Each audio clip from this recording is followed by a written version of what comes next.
Le changement global et ses effets. Entre l'an 2000 et 2015, on a recensé 6500 catastrophes naturelles dans le monde. 250 millions de personnes sont affectées chaque année par des phénomènes climatiques extrêmes comme les tempêtes, la sécheresse ou les inondations.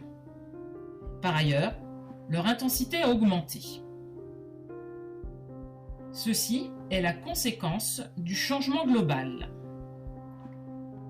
Les scientifiques constatent une augmentation de la température de la Terre. Entre 1880 et 2012, la température moyenne à la surface du globe a ainsi augmenté de 0,85 degrés.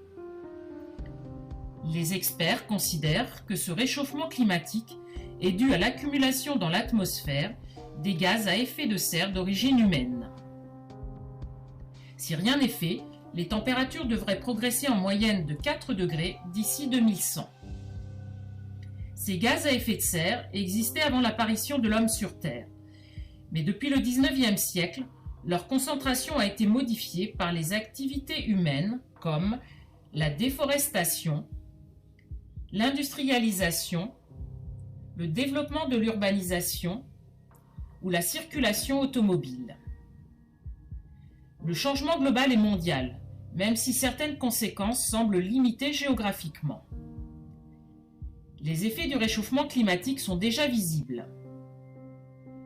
Il provoque la fonte de la calotte glaciaire et des glaciers continentaux, ce qui entraîne une élévation du niveau des océans qui pourrait atteindre près d'1 mètre en 2100. Il est également responsable de la chaleur excessive dans les villes, de la perturbation des activités agricoles, de la fréquence des catastrophes climatiques ou encore de la mort lente des récifs coralliens.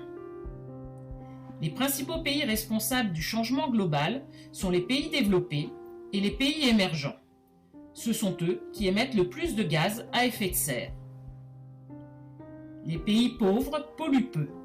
Ils subissent pourtant les effets du réchauffement climatique et du fait de leur faible développement, ils peinent à mettre en place des mesures pour s'adapter.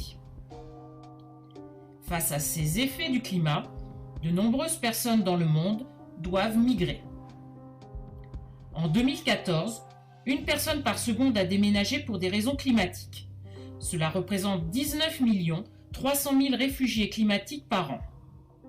Il pourrait être près de 250 millions en 2050. Les sociétés cherchent à se protéger des effets du changement global. À l'échelle internationale, les pays collaborent pour prendre des mesures contre les risques planétaires. En 2015, la COP21 a réuni à Paris 197 pays pour définir des objectifs communs visant à limiter le réchauffement climatique de la planète sous le seuil de 2 degrés. Au niveau national, des mesures sont également prises. Dans les pays riches, des mesures préventives sont développées pour réduire la vulnérabilité des populations. Localement, les collectivités aménagent leur territoire. Aidés des ONG, certains États mettent en place des mesures d'adaptation. Pour limiter les effets des cyclones, la mangrove est replantée. Au Bangladesh, des jardins flottants permettent de cultiver sur des terres inondées. Des murailles vertes cherchent à ralentir la désertification. Enfin, l'information et l'éducation sont essentielles pour que chacun prenne conscience des effets du changement global. Created using Powtoon.